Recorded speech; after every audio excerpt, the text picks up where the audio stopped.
Welcome to only IAS. स्वागत है आप सभी लोगों का current affairs revision for prelims 2022 में। साइंस एंड टेक के करंट अफेयर्स के रिवीजन का ये हमारा छठा लेक्चर है। आज के इस सेशन में हम फरवरी महीने के साइंस एंड टेक के करंट अफेयर्स को रिवाइज करेंगे। इस सेशन का first important article graphene innovation centre के बारे में है। केरला की सरकार ने अभी हाल ही में कंट्री का पहला ग्राफीन इनोवेशन सेंटर स्टैब्लिश करने की बात की है केरला के थिरुसुर में। Innovation centre cross functional plan तैयार करेगा और न्यू आइडियाज़ के लिए सेफ हेवन की तरह काम करेगा। मतलब ग्राफीन के लोगों को लेकर जो भी रिसर्चेस की जानी है वो इस सेंटर की तरफ फैसिलिटेट होंगी।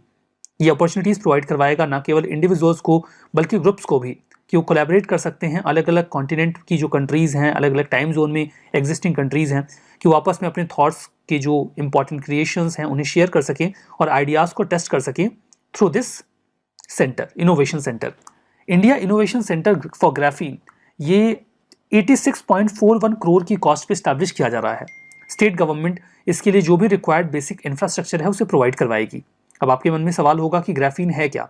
ग्राफीन 1 एटॉम थिक लेयर है कार्बन एटॉम्स की। अब आपको ये मतलब समझ में आया नहीं होगा। 1 एटॉम थिक लेयर क्या होती है? देखिए, 1 एटॉम थिक लेयर का मतलब ये है कि जो लेयर होती है ये एक पतली शीट के फॉर्म में होती है। मतलब एक एक एटॉम की एक लेयर होती है।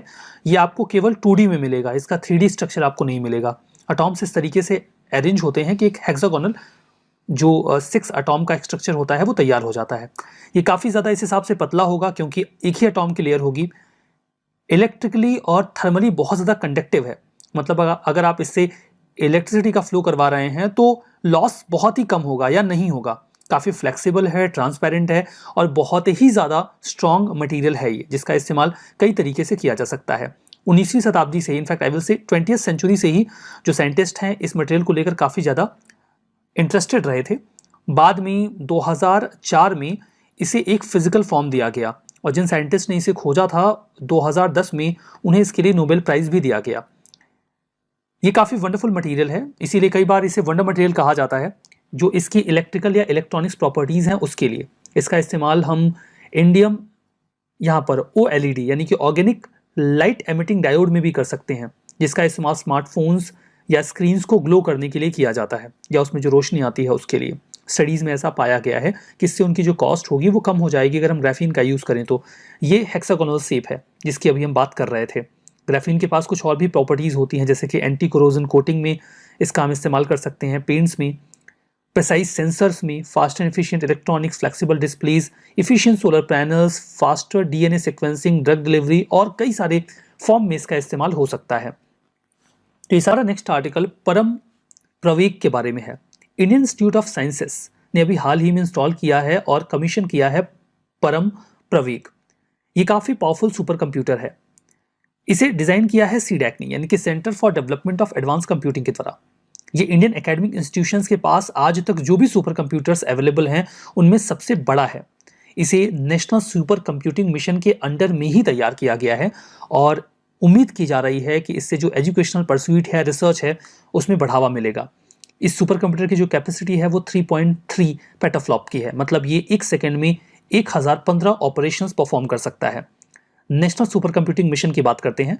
2015 में इस मिशन को लॉन्च किया गया था, जिसके तहत हमें 70 हाई परफॉर्मिंग कंप्यूटर्स डेवलप करने थे, जिनका इस्तेमाल वेरियस रिसर्च इंस्टीट्यूशंस और एकेडमिक इंस्टीट्यूशंस में किया जाएगा। नेशनल सुपर कंप्यूटिंग मिशन के लिए 4500 करोड़ रुपीस का एलोकेशन भी किया गया था और जो इस मिशन के लिए पेरेंट बॉडी है दैट इज MEITI यानी कि ministry of electronics and IT के अंडर में जो department of science and tech है वही से हैंडल करता है। NSM के लिए जो नोडल एजेंसी है that is CDAC, centre for development of advance computing, और इंडियन इंस्टीट्यूट ऑफ साइंसेस यानी कि IISc बेंगलुरु।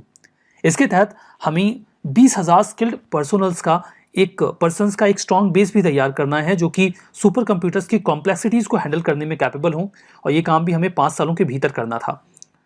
बातें तो सारी अच्छी अच्छी थी, लेकिन 2020 में एक RTI के रिप्लाई में ये खबर आई कि इस प्रोग्राम के तहत, इस मिशन के तहत अभी तक केवल 3 ही सुपर कंप्यूटर्स बनाए गए, जबकि बनाए जाने थे 70। उस हिसाब से ये नंबर्स ना के बराबर हैं, बहुत ही कम हैं। परम शिवाय, परम शक्ति और परम ब्रह्म, यही 3 सुपर कंप्यूटर्स हैं जो अभी तक बनाए जा सके हैं इसके अंडर में, और अभी परम प्रवेग आया है। Next article artificial neural network के बारे में है। अभी हाल ही में global artificial neural network market report को पब्लिश किया गया।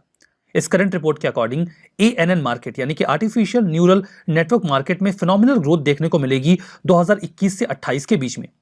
इतने से आपको इतना तो समझ में आ गया होगा कि कुछ है जिसको 2021 से 28 के बीच में फिनोमिनल ग्रोथ देखने को मिलेगी। बट ये क्या है अभी आपको क्लियर नहीं हुआ होगा, यानी कि एग्जैक्टली एएनएन क्या है। एएनएन को मैं आपको बताऊं उसके पहले मैं आपको कुछ और बताता हूं ताकि आपको एएनएन को समझने में आसानी हो। एएनएन यानी कि आर्टिफिशियल न्यूरल नेटवर्क में आप केवल एक वर्ड पकड़िए, दैट इज न्यूरल। ये जो वर्ड है न्यूरल, ये बेसिकली न्यूरॉन्स से निकला है। जो न्यूरॉन्स होते हैं वो ह्यूमन ब्रेन में पाई जाने वाली सेल्स होती हैं, यानी कि नर्व सेल्स होती हैं। न्यूरॉन्स का बेसिक फंक्शन ये होता है कि ये इंफॉर्मेशन को डिसेमिनेट करते हैं ब्रेन से बॉडी के अदर पार्ट में। आप इन्हें इंफॉर्मेशन कन्वे करने वाली सेल्स बोल सकते हैं। इंफॉर्मेशन को ब्रेन से दूसरी जगहों पर पहुंचाने के लिए और अदर बॉडी पार्ट से इंफॉर्मेशन को ब्रेन तक लाने के लिए न्यूरॉन्स इलेक्ट्रॉनिक इंपल्सेस या फिर केमिकल सिग्नल्स का इस्तेमाल करते हैं। ह्यूमन ब्रेन में न्यूरॉन्स का जो पूरा नेटवर्क पाया जाता है, इसकी एक खास बात होती है and that is learning process. मतलब ये अपनी एक्सपीरियंसेस से सीखता रहता है और डेटा को कलेक्ट करके इकट्ठा करता रहता है और उस डेटा की मदद से आने वाले समय में और बेटर डिसीजंस लेता है। ये सबसे खास बात है हमारे ह्यूमन ब्रेन के न्यूरल सिस्टम की या न्यूरल नेटवर्क की। और ये जो पूरा न्यूरॉन्स का नेटवर्क हमारे ब्रेन में पाया जाता है, हम इसे कहते हैं बायोलॉजिकल न्यूरल नेटवर्क यानी कि BNN। अगर हम इसी पूरे सिस्टम को एक मशीन में रेप्लिकेट कर दें तो हम उसे क्या कहेंगे? हम उसे कहेंगे आर्टिफिशियल न्यूरल नेटवर्क। समझ में आ गया? अब आर्टिफिशियल न्यूरल नेटवर्क में क्या होगा? बिल्कुल वही काम होगा जो बायोलॉजिकल न्यूरल नेटवर्क में होता है, यानी कि हमारे दिमाग में होता है। इंफॉर्मेशन को कलेक्ट करना, डिसेमिनेट करना और एक्सपीरियंसेस से सीखना। तो आर्टिफिशियल न्यूरल नेटवर्क का इस्तेमाल आज हम कई सारी जगहों पे देखते हैं, जैसे कि आप सीरी का इस्तेमाल करते हैं या गूगल असिस्टेंट का इस्तेमाल करते हैं। वो आर्टिफिशियल न्यूरल नेटवर्क की तरह ही काम करते हैं। उनमें जो मशीन के स्ट्रक्चर्स होते हैं वो एक्सपीरियंस के बेसिस पे सीखते रहते हैं। शुरू में उन्हें एक डेटाबेस दिया जाता है, उसी डेटाबेस पे वो काम करना शुरू करते हैं और दिन ब दिन वो जो डेटा कलेक्ट करते हैं, जिस भी यूजर के साथ वो जुड़े हुए होते हैं, उसके यूजर के डेटा को इस्तेमाल करके वो उसे और बेहतर तरीके से रिस्पॉन्ड करना शुरू कर देते हैं और बेहतर डिसीजन मेकिंग करने लगते हैं। तो जो आर्टिफिशियल इंटेलिजेंस आज वर्क कर रहा है वो आर्टिफिशियल न्यूरल नेटवर्क के माध्यम से वर्क करता है। अभी आपको एनएन समझ में आ गया। अब इसी को कह रहे हैं कि 2021 से 28 के बीच में इसमें हमें फिनोमिनल ग्रोथ देखने को मिलेगी।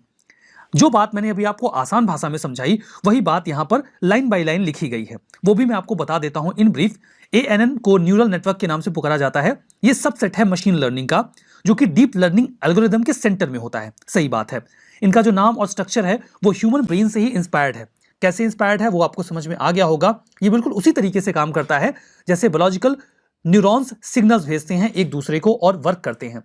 ये मशीन लर्निंग जो एल्गोरिदम्स हैं उनमें केवल नंबर्स या ऑर्गेनाइज डेटा को प्रोसेस नहीं करते जैसे कि कंप्यूटर करता है। ये उससे बहुत अलग है। इनके पास जो डेटा होता है वो उसको सीखते हैं और जो एक्सपीरियंसेस इन्हें दिन ब दिन मिलते रहते हैं उनसे वो अपने परफॉर्मेंस को और बेटर करते हैं। शुरू में इन्हें एक बहुत बड़ा डेटा चंक दिया जाता है जिसके जरिए वो काम करना शुरू करते हैं और इसे कहा जाता है बैक प्रोपेगेशन। हर मशीन लर्निंग में शुरुआती दौर में एक बेसिक डेटा दिया जाता है, जैसे आप आर्टिफिशियल इंटेलिजेंस के फॉर्म में या यूं कह लीजिए गूगल असिस्टेंट का भी आप इस्तेमाल करते हो, सीरी का इस्तेमाल करते हो। आप उनसे पूछिए कि आपकी फैमिली कौन है, तो बताते हैं कि हाँ इंजीनियर्स की टीम है जो मेरी फैमिली है, तो वो उसमें फीड किया गया है। बाकी वो आपकी एक्टिविटीज से भी सीखते रहते हैं। एप्लीकेशन इसका इस्तेमाल आर्टिफिशियल न्यूरल नेटवर्क का इस्तेमाल आज हर जगह किया जा रहा है। इमेज प्रोसेसिंग में, कैरेक्टर रिकॉग्निशन में, forecasting, credit rating, fraud detection, portfolio management और कई सारे फील्ड्स में हम एएनएन का यूज कर रहे हैं। हमारा नेक्स्ट आर्टिकल विज्ञान ज्योति स्कीम के बारे में है। अभी 100 स्कूलों में इसे रूरल एरिया के इंप्लीमेंट किया गया है। देखिए क्या होता है, सिटीज़ में तो एजुकेशन सिस्टम आपको थोड़ा बहुत बेहतर दिखेगा, जहाँ पे जो गर्ल्स होती हैं वो भी साइंस स्ट्रीम को लेना पसंद करती हैं। लेकिन रूरल एरिया में सिचुएशन ख़राब है। वहाँ पे जो गर्ल्स होती हैं वो बेसिकली ह्यूमैनिटीज़ में जाती हैं या फिर उन्हें ऐसा परसुएड किया जाता है कि ह्यूमैनिटीज़ में चले जाओ, ये आसान होता है। तो साइंस को लेकर उनका रुझान थोड़ा कम रहता है। सरकार चाहती है कि रूरल एरिया में भी जो गर्ल्स हैं वो साइंस को लेकर थोड़ा अपना रुझान दिखाएं, वो साइंस, टेक, इंजीनियरिंग और मैथमेटिक्स को ऑप्ट करें। इसी उद्देश्य से इस स्कीम को department of science and tech के द्वारा लॉन्च किया गया, ताकि जो गर्ल्स हैं उन्हें स्टेम में जाने के लिए परसुएड किया जा सके, वो परस्यू करें उसे। इसके माध्यम से क्लास 9th के लेवल पे ही उन्हें समझाया जाता है, बताया जाता है कि और पीएचडी लेवल तक उन्हें गाइड किया जाता है कि वो कैसे स्टेम के फील्ड में जा सकती हैं, साइंस, टेक, इंजीनियरिंग और मैथमेटिक्स। इसमें कई तरीके की एक्टिविटीज इन्वॉल्व होती हैं, like science camps, special lectures या क्लासेस, काउंसलिंग स्टूडेंट्स की, रोल मॉडल्स के साथ इंटरेक्शन, टिंकरिंग एक्टिविटीज, या फिर नॉलेज पार्टनर्स के साथ, रिसर्च लैब्स के साथ उनका जुड़ाव, ताकि वो समझें कि साइंस क्या है और उसमें उनका इंटरेस्ट बढ़े। नवोदय विद्यालय समिति एक ऑटोनॉमस ऑर्गेनाइजेशन है मिनिस्ट्री ऑफ एजुकेशन की, वो इंप्लीमेंट करती है विज्ञान ज्योति को। हमारा next article fair bank disease के बारे में है। हाल ही में union minister of state for health and family welfare ने यह बताया राज्यसभा को कि फेयर बैंक डिसीज और एक्रोमेगली जो डिसऑर्डर है उसके लिए जो भी पेशेंट्स हैं उन्हें सब्सिडाइज्ड रेट पे या फ्री में जो टर्शरी हेल्थ केयर फैसिलिटीज है, like medical college, central institutes जैसे कि एम्स, वहां पर उनका ट्रीटमेंट करवाया जा रहा है। अब फेयर बैंक डिसीज है क्या, जिसे मल्टीपल एपिफेजियल डिस्प्लेसिया यानी कि MED भी कहा जाता है। ये एक रेयर जेनेटिक डिसऑर्डर है, 10,000 में से किसी एक को होता है। ये बोन के एंड्स को प्रभावित करता है। देखिए होता क्या है कि हड्डियां बढ़ती हैं, जैसे जैसे कोई भी बच्चा बढ़ता है उसकी हड्डियां भी बढ़ती हैं, लेकिन हड्डियां बढ़ने का क्रम क्या होता है, हड्डी के जो अगले हिस्से हैं उनमें कार्टिलेज जाके जम जाता है, जो कि एक फ्लेक्सिबल कनेक्टिव टिश्यू होता है। बोन के एंड्स पे ये जाके जमता है और इस प्रक्रिया को ओसिफिकेशन कहा जाता है। कुछ समय बाद यही टिश्यूज सॉलिडिफाई हो जाते हैं और बोन्स का रूप ले लेते हैं। लेकिन जिसको MED की प्रॉब्लम होती है उसमें बोन से बन नहीं पाते, पूरी तरीके से सॉलिडिफाई नहीं हो पाता, तो वो बोन्स जो होते हैं वो सही तरीके से फंक्शन नहीं कर पाते। तो इसी प्रकार की बीमारी को फेयर बैंक डिसीज यानी कि MED कहा जाता है।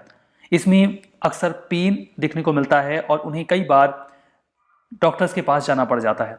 एक्रोमेगली डिसऑर्डर क्या है, ये एक हार्मोनल डिसऑर्डर है जिसमें होता क्या है कि जो पिट्यूटरी ग्लैंड है उसमें ज़्यादा ग्रोथ हार्मोन्स निकलने लगते हैं। ग्रोथ हार्मोन्स का निकलना बहुत सही होता है, बिकॉज इससे ही बच्चे की हाइट बढ़ती है, ग्रोथ होती है। जब बच्चा छोटा होगा तो धीमे धीमे ग्रोथ बढ़ेगी, लेकिन एक बार जब बच्चा बढ़ गया, उसका एक साइज आ गया, तो फिर वो बढ़ता नहीं है। फिर क्या होता है कि उसका कोई हाथ, कोई पैर, कोई चेहरे का जबड़ा ये बढ़ जाता है, तो ये काइंड ऑफ डिसऑर्डर बन जाता है। इसे एक्रोमेगली बोला जाता है। कई बार इसकी वजह से ही बच्चे की हाइट बहुत ज्यादा हो जाती है, इसे जाइजेंटिज्म कहा जाता है। तो कुल मिला के इसमें किसी एक बॉडी पार्ट का अनइवन रूप से बढ़ना देखा जाता है। डिसऑर्डर इनहेरिटेड नहीं है पेरेंट्स से, मतलब माता पिता से नहीं आता, किसी को हो जाता है। इसमें फेस, हैंड्स या फीट इनलार्ज हो जाते हैं। Joint pain, thicker skin, voice का भारी हो जाना, हेडेक और विजन में प्रॉब्लम, इससे एसोसिएटेड कुछ दिक्कतें हैं जो आ जाती हैं। हमारा next article anomaly detection method के बारे में है।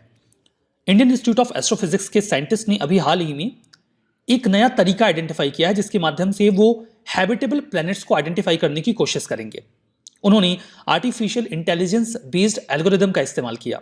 ये पाया कि 5000 नोन प्लैनेट्स में 60 प्लैनेट्स ऐसे हैं, 60, जिनमें जीवन हो सकता है, वो हैबिटेबल प्लैनेट हो सकते हैं।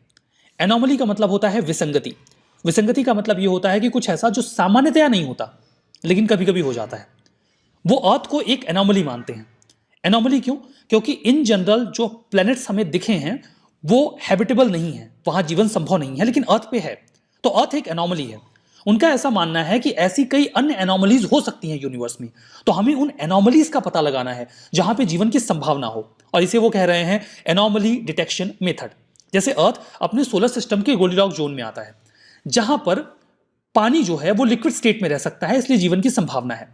तो हर स्टार का अपना एक गोल्डीलॉक्स जोन होगा जहां पर एग्जिस्टिंग प्लेनेट पे जीवन की संभावना हो सकती है, मतलब वहां पर भी अर्थ जैसी एक एनोमली, एक विसंगति हो सकती है। तो हम ऐसे प्लैनेट्स का पता लगाएंगे through this anomaly detection method. जो मेथड है उसे यही नाम दिया गया है। अर्थ एकमात्र हैबिटेबल प्लेनेट है अभी तक की हमारी जानकारी में, इसीलिए इसे एनोमली कहा जा रहा है। और इसीलिए जो अन्य प्लैनेट्स हम एक्सप्लोर करेंगे उन्हें भी हम एनोमली मानकर ही एक्सप्लोर करेंगे। आपसे सिंपल सवाल प्रीलिम्स में आ सकता है, anomaly detection method was seen in news is related to, वो कह देंगे जेनेटिक इंजीनियरिंग से रिलेटेड है, या फिर स्पेस टेक से रिलेटेड है, या फिर नए जो प्लैनेट्स हैं उनके डिटेक्शन को रिलेटेड है। तो ऐसा ऑप्शंस आपके पास आ जाएंगे और आपको पहचानना होगा कि सही जवाब क्या है। तो इतना जानते रहिए आप। हमारा नेक्स्ट आर्टिकल M2M कम्युनिकेशन के बारे में है। गवर्नमेंट ने स्टेप्स लेने शुरू किए हैं ताकि हम वाइडर प्रोलिफरेशन फैसिलिटेट कर सकें, मदद कर सकें कि M2M सेक्टर और बढ़िया ग्रो कर सके, उसमें और इनोवेशन है। M2M का मतलब होता है मशीन टू मशीन कम्युनिकेशन। अब देखिए, समझिए, आपने एक ट्रेडिशनल कंपनी देखी होगी जिसमें होता क्या है कि कई सारे डिपार्टमेंट्स होते हैं, ठीक है। उन डिपार्टमेंट्स के ऊपर एक मैनेजर होता है और ये इस डिपार्टमेंट से इंफॉर्मेशन को लेगा, इनसे भी लेगा और इनसे भी लेगा। उसके बाद जहां ये इंफॉर्मेशन डिसेमिनेट करनी है वहां डिसेमिनेट कर देगा। मतलब ये एक लिंक की तरह वर्क करता है। अब इसके लिए हमें एक इंडिविजुअल की आवश्यकता पड़ती है, एक इंसान की। लेकिन यही काम अगर एक मशीन करने लग जाए, जहां पर वो सभी मशीन्स के साथ खुद ही कनेक्ट हो जाए, इनसे डेटा गैदर करे और वहां पहुंचा दे जहां उसकी नीड है। तो इसे कहा जाएगा M2M कम्युनिकेशन, जिसमें किसी इंसान की जरूरत नहीं है बल्कि मशीन्स आपस में खुद ही कम्युनिकेट कर लेंगी, डेटा को कलेक्ट करके डिसेमिनेट कर देंगी। ये बिल्कुल आर्टिफिशियल इंटेलिजेंस जैसा है, या फिर आप इसे इंटरनेट ऑफ थिंग्स ही बोल सकते हैं। मतलब ब्रॉडर लेवल पे आपको मशीन टू मशीन कम्युनिकेशन और IoT यानी कि इंटरनेट ऑफ थिंग्स ये सेम मिलेगा। जो इंटरनल स्ट्रक्चर होता है, इनका जो फंक्शनल स्ट्रक्चर होता है वो डिफरेंट होता है इंटरनली, ऊपर से ये आपको सेम ही दिखेंगे। तो ये एक ऐसा टेक का मैकेनिज्म है जिसमें कई सारी नेटवर्क डिवाइसेस आपस में कनेक्ट हो जाती हैं और वो इंफॉर्मेशन को एक दूसरे के साथ शेयर करके अपनी जो डेटा ट्रांसफर का काम है उसको कर लेते हैं। M2M कम्युनिकेशन को शुरुआत इसकी मानी जाती है थियोडोर परास्केवकॉस, यही नाम है, आई होप ये जो लिखा हुआ है। इन्होंने एक ट्रांसमिशन ऑफ डेटा टेक्नोलॉजी को डेवलप किया था टेलीफोन लाइंस के लिए, जो वर्तमान कॉलर आईडी का बेसिस माना जाता है। तो वहीं से मशीन टू मशीन लर्निंग की बिगिनिंग मानी जाती है, जहां पे मशीन्स को कनेक्ट करने की कोशिश की गई। M2M टेक्नोलॉजी का पर्पस ये है कि डेटा को आसानी से डिटेक्ट करके पहुंचाया जा सके। ये स्काडा जैसे वर्क करता है, जहां पे मॉनिटरिंग टूल्स को रिमोट एरिया से हम कंट्रोल कर पाते हैं। जो M2M सिस्टम है, इसमें पब्लिक नेटवर्क का यूजुअली इस्तेमाल किया जाता है। एक्सेस मेथड होता है, जहां पे आप मशीन को आसानी से एक्सेस कर सकते हैं और ओवरसी कर सकते हैं डेटा कैसे ट्रांसफर हो रहा है। इसमें कई तरीके के कंपोनेंट होते हैं, like sensors, RFID, wifi, cellular communication link और ऑटोमेटिक कंप्यूटिंग सॉफ्टवेयर प्रोग्राम्स वगैरह इसमें इन्वॉल्व होते हैं। जो M2M एप्लीकेशंस होते हैं, इसमें डेटा को ट्रांसलेट करने की कैपेबिलिटी होती है, जो कि प्री प्रोग्राम्ड मैकेनिज्म से वर्क करता है और ये ऑटोमेटेड एक्शंस ले सकता है। मतलब इसको पता है कि डेटा मुझे लेने के बाद कहां भेजना है। आर्टिफिशियल इंटेलिजेंस और मशीन लर्निंग जो कम्युनिकेशन सिस्टम इस्तेमाल करते हैं वो मोर और लेस M2M कम्युनिकेशन सिस्टम ही होता है। तो उम्मीद है आपने ये आर्टिकल भी समझा होगा। हमारा नेक्स्ट आर्टिकल जियो मैग्नेटिक स्टॉर्म के बारे में है। हाल ही में इलोन मस्क का जो स्टारलिंक है, उसके 40 सैटेलाइट डिस्ट्रॉय हो गए, डाइफंक्शनल हो गए, क्योंकि उन्हें हिट किया एक जियो मैग्नेटिक स्टॉर्म ने। जस्ट एक दिन बाद ही जब उन्हें लॉन्च किया गया, मतलब अच्छी खबर नहीं रही। हालांकि जो सैटेलाइट्स थे, इन्होंने कोई स्पेस डेब्रिस क्रिएट नहीं किया, क्योंकि इन्हें इस तरीके से डिजाइन किया गया था कि ये जैसे ही अर्थ के एटमॉस्फेयर में एंटर करेंगे, फ्रिक्शन से जल के खत्म हो जाएंगे। लेकिन फिर भी ये उनके लिए अच्छी खबर तो बिल्कुल नहीं रही। जो जियो मैग्नेटिक स्टॉर्म्स होते हैं, ये कुछ इवेंट्स होते हैं सोलर फ्लेयर्स के, जिनका रेडिएशन धरती की ओर काफी तेजी से आता है। जो एक नॉर्मल फिनोमेना होता है, ये सोलर फ्लेयर्स उससे ज्यादा तेज होते हैं। जो रेडिएशन है वो अर्थ के मैग्नेटिक फील्ड के साथ इंटरैक्ट करता है और जियो मैग्नेटिक स्टॉर्म क्रिएट कर देता है। ये स्टॉर्म कई तरीके से नुकसानदेह होते हैं, लेकिन इन स्टॉर्म्स का कारण क्या होता है? एक साधारण सा कारण होता है सोलर कोरोनल मास इजेक्शन, यानी कि CME। देखिए, सोलर कोरोनल मास इजेक्शन जो एनर्जी होती है वो बहुत तेजी से, जो कोरोना होता है वो सन का अपर मोस्ट लेयर होता है, वहां से सोलर एनर्जी फ्लेयर के फॉर्म में निकलती रहती है। वो कई बार बहुत दूरी, कई लाइट ईयर्स की दूरी को ट्रेवल कर भी जाती है। वो जब अर्थ तक पहुंचते हैं तो अर्थ के मैग्नेटिक फील्ड के साथ टकराते हैं और फिर वहां पर जियो मैग्नेटिक स्टॉर्म्स क्रिएट हो जाते हैं। इनका क्या इफेक्ट होता है?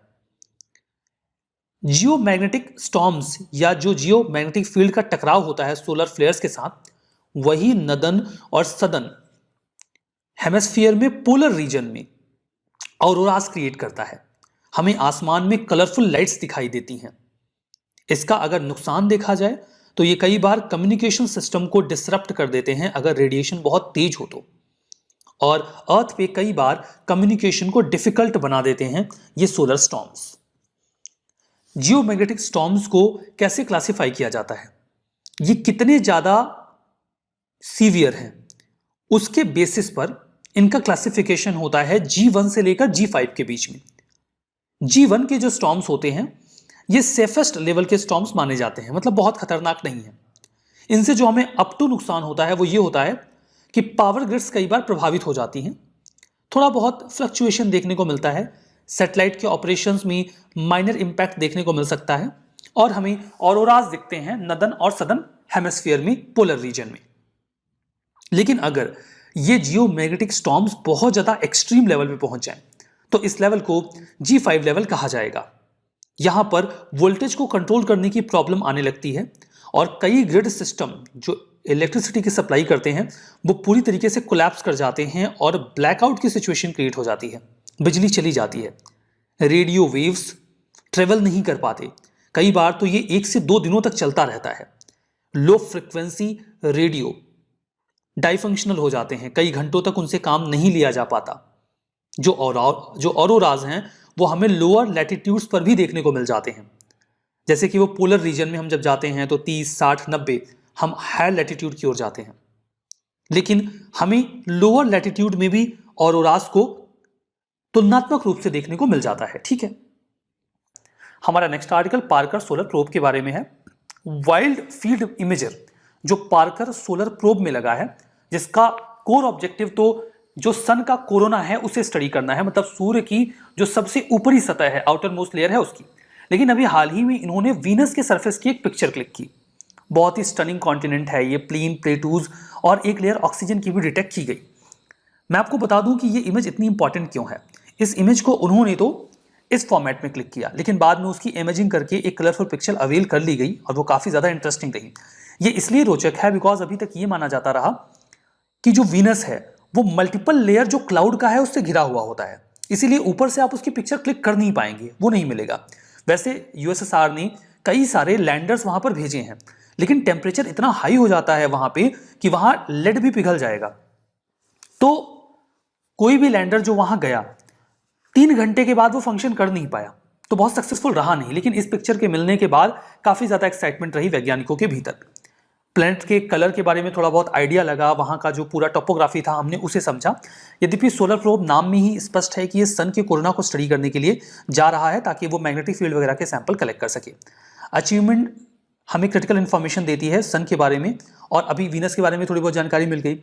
इस मिशन की बात करते हैं पार्कर सोलर प्रोब की। ये 2018 में गया था सन के एटमॉस्फेयर को स्टडी करने के लिए। सन तक पहुंचने वाला ये सबसे नजदीक का कोई भी ह्यूमन मेड ऑब्जेक्ट होगा। इसके पहले तक जो भी ऑब्जेक्ट गए हैं ये उनसे 7 गुना ज्यादा नजदीक जाएगा, और वहां तक पहुंचने के लिए ये वीनस की ग्रेविटी का इस्तेमाल कर रहा है। 7 फ्लाईबाई, 7 चक्कर लगाने के बाद ये सन के नजदीक पहुंचेगा। तो तीसरे फ्लाईबाई में इसने वीनस की एक पिक्चर क्लिक की जो काफी इंटरेस्टिंग रही। तो वैज्ञानिकों ने चौथे फ्लाईबाई में भी वीनस की ओर निशाना साधा कि एक बार फिर पिक्चर लेते हैं, और हमें एक अच्छी पिक्चर वीनस की मिल भी गई। हमारा नेक्स्ट आर्टिकल EOS 04 यानी कि अर्थ ऑब्जर्वेशन सैटेलाइट 4 के बारे में है। इंडिया ने पोलर लॉन्च व्हीकल C52 यानी कि PSLV C52 से सक्सेसफुली इंजेक्ट कर दिया है अर्थ ऑब्जर्वेशन सैटेलाइट EOS 04 को। इसे सन सिंक्रोनस पोलर ऑर्बिट में रखा गया है 529 किलोमीटर के एल्टीट्यूड पे। अगर किसी भी सैटेलाइट को सन सिंक्रोनस रखा जाता है तो वो अर्थ के साथ इस तरीके से लाइन होती है कि वो हमेशा अर्थ के उस हिस्से को टारगेट करती रहती है जहां पे सूरज की रोशनी पड़ती रहे। मतलब ये हमेशा अर्थ को ऑब्जर्व करती रहती है एक्टिवली, और उस हिस्से को जहां पर लाइट पड़ती रहे।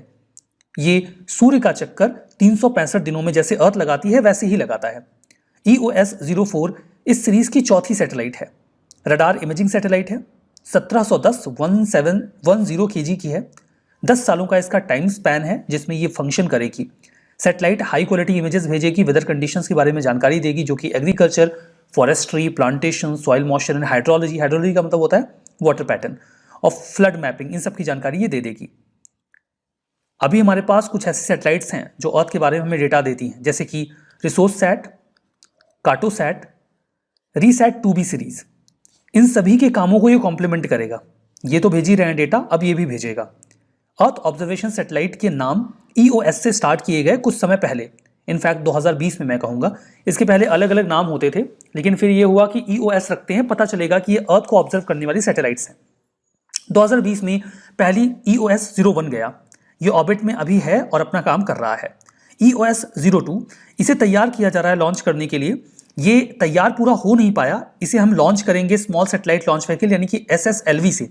उसके पहले ही हमारा EOS 3 तैयार हो गया, तो हमने इसे अगस्त 2021 में लॉन्च कर दिया। ये हुआ कि 2 को बाद में करेंगे, पहले 3 कर देते हैं, लेकिन ये फेल हो गया, ये सही से लॉन्च हो नहीं पाया। 2 अभी पूरी तरीके से लॉन्च हुआ नहीं है, मतलब तैयारी इसकी चल रही है, लेकिन अभी हमने 4 को लॉन्च कर दिया और EOS 4 फंक्शनल हो गया। तो 1 और 4 फंक्शनल हो गया, 2 अभी गया नहीं है, और जो 3 है वो अनसक्सेसफुल रहा। ठीक है, कुछ और सैटेलाइट जो EOS 4 के साथ भेजे गए हैं, इसमें एक है इंस्पायर सैट 1।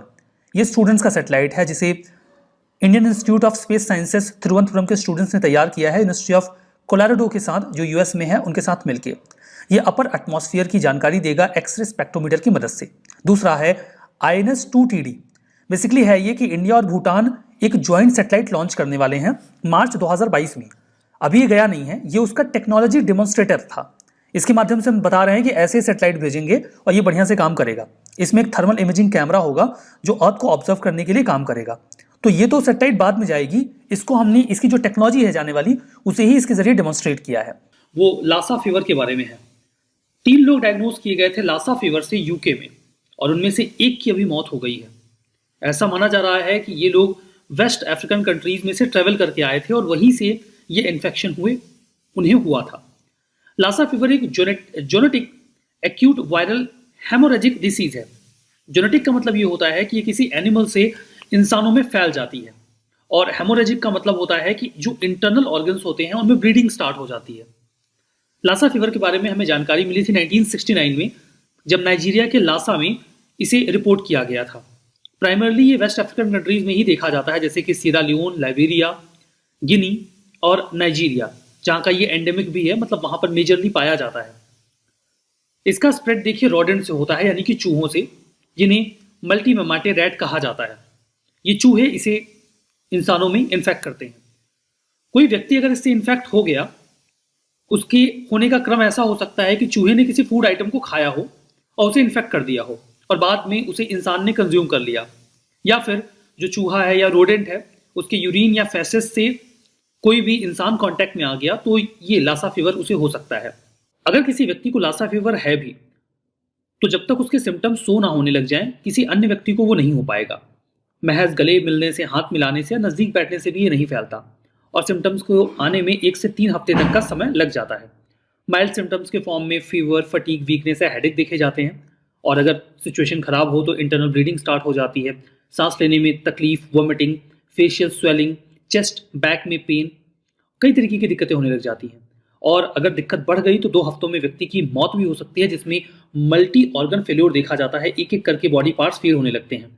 1/3 जो इन्फेक्टेड लोग होते हैं उनमें डिफरेंस देखी जाती है, मतलब सुनने की क्षमता कम होने लगती है, और कई बार तो कंप्लीट हियरिंग लॉस भी देखा जाता है, जो परमानेंट हो जाता है, मतलब व्यक्ति को कभी सुन ही नहीं पाता। फिर बचने का तरीका साफ है कि हमें चूहों से दूर रहना होगा। चूहों को हम अंतरिक्ष में ले जाके फेंक तो सकते नहीं हैं, तो हमें इन्हें अवॉइड करना होगा। लासा फीवर जानलेवा हो सकता है, लेकिन अगर इसे समय से डायग्नोज कर लिया जाए तो दिक्कत कम होती है।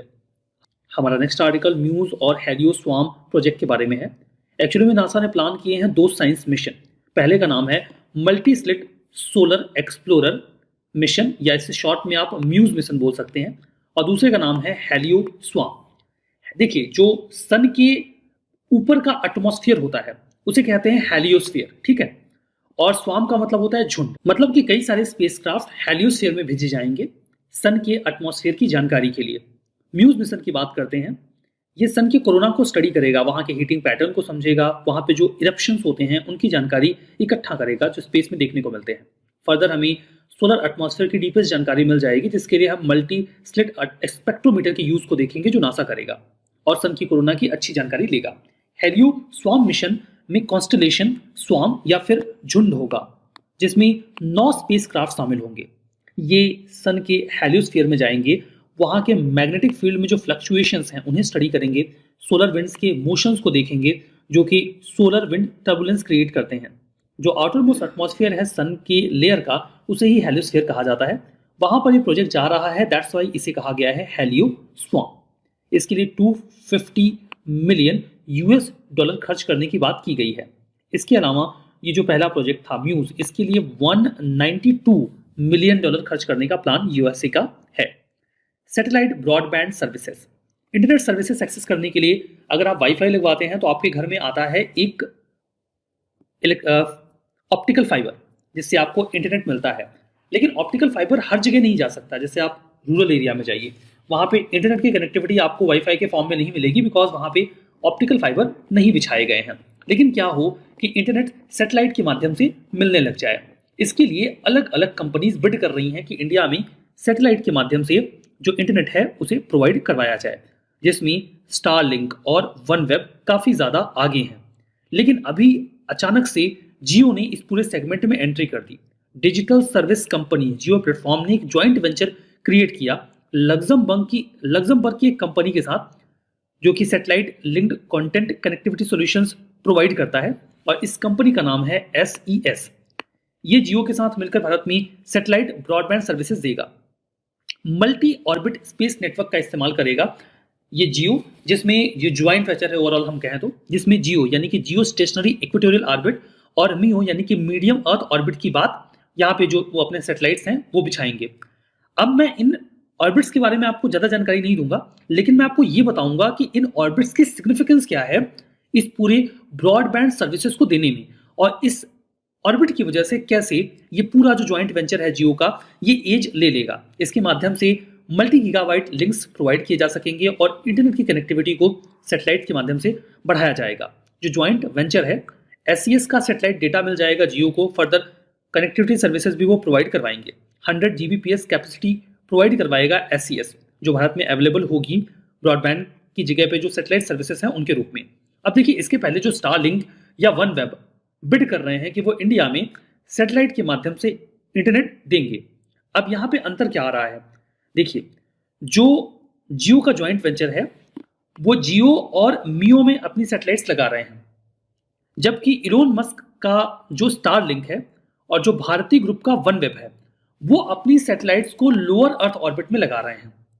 अब यहां पे मामला क्या है, देखिए, जो जियो का सैटेलाइट पोजीशन होता है वो 36,000 किलोमीटर पे होता है अर्थ की हाइट से, मियो होता है 5,000 से 20,000 की हाइट पे, किलोमीटर की हाइट पे, जबकि जो लियो है वो 500 से 1,200 किलोमीटर की हाइट पे होता है। तो अब यहाँ पे जियो का एडवांटेज क्या होगा, जो हाइट होती है सैटेलाइट की वो डायरेक्टली प्रोपोर्शनल होती है इस बात को कि अर्थ का वो कितना एरिया कवर करेगी। अगर आपने स्ट्रॉन्ग सैटेलाइट्स को ज्यादा ऊंचाई पे रखा है तो आप अर्थ का ज्यादा एरिया कवर कर पाएंगे कम सैटेलाइट्स के माध्यम से, मतलब आप ज्यादा अच्छी कनेक्टिविटी दे सकते हैं, ज्यादा अच्छा कवरेज दे सकते हैं। सैटेलाइट का स्ट्रॉन्ग होना जरूरी है, ठीक है, ताकि आप उस कवरेज को अच्छी तरीके से कैपिटलाइज कर सकें। तो यहां पर जियो एक एडवांटेज ले सकता है अपनी सैटेलाइट्स को जियो और मियो में रख के, इन अर्थ ऑर्बिट्स में, यानी कि ज्यादा हाइट पे रख के। हमारा नेक्स्ट आर्टिकल न्यूट्रिनो के बारे में है। न्यूट्रिनो को लेकर एक ऑब्जर्वेटरी बनाई जा रही है इंडिया में, जिसे कहा जाता है इंडियन न्यूट्रिनो ऑब्जर्वेटरी। ये जब से बन रही है तब से कंट्रोवर्सी है। वैसे न्यूट्रिनो जो है वो ह्यूमन बॉडी को कोई नुकसान नहीं पहुंचाता, लेकिन एक भ्रांति फैली हुई है कि इससे रेडिएशन निकलेगा और लोकल्स को नुकसान होगा। तो काफी प्रोटेस्ट शुरू हुआ तब भी जब आईएनओ को स्टैब्लिश किया जा रहा था। आईएनओ की जो ऑब्जर्वेटरी है ये तमिलनाडु और केरला दोनों में ही एक्सटेंडेड है। अभी तमिलनाडु सुप्रीम कोर्ट गया, उन्होंने कहा कि वो नहीं चाहते कि उनके राज्य में आईएनओ की ऑब्जर्वेटरी हो, इंडियन न्यूट्रिनो ऑब्जर्वेटरी। उनका ये कहना है कि जिस जोन में ये ऑब्जर्वेटरी बनाई जा रही है ये सेंसिटिव इकोलॉजिकल जोन है वेस्टर्न घाट का। अगर ये बनती है तो वहां की वाइल्ड लाइफ और बायोडाइवर्सिटी को लॉस होगा। कम से कम इन्होंने ये तो नहीं कहा कि इससे रेडिएशन फैल जाएगा, बिकॉज रेडिएशन नहीं फैलता है। न्यूट्रिनो है क्या? न्यूट्रिनो एक सब एटॉमिक पार्टिकल होता है जिसके पास कोई इलेक्ट्रिक चार्ज नहीं होता।